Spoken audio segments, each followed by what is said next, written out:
Hi, em xin chào tất cả các bác nhé. Đến với clip tiếp của em nhé. Hôm nay em quay cảnh con sâu đục thân. Con này mà con sâu này mà phá hại cho bà con nông dân thì khổ lắm ạ.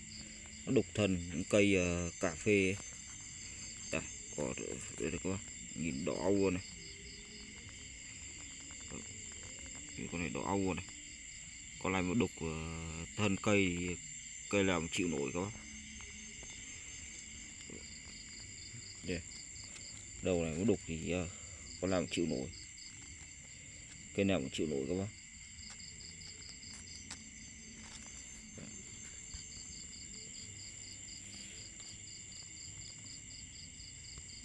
Nó đục thì cây nào cũng chịu nổi.